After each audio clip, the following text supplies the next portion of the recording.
के भनेदेखि अटोमा राख्दाखेरि चाहिँ यो अटोमेटिक आफै नै आफ्नो लेभलमा आएर चाहिँ हामीलाई तपाईँले चाहिँ निकासित हुने भयो।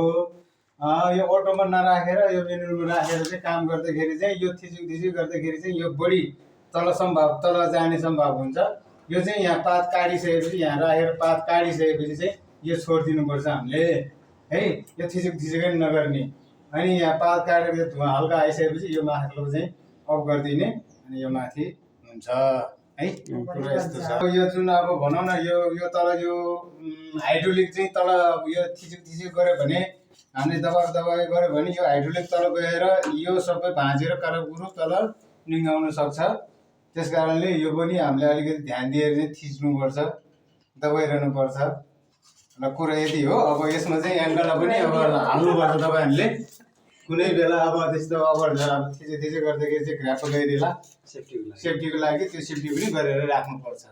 हस् त सर, कुरा यति नै हो।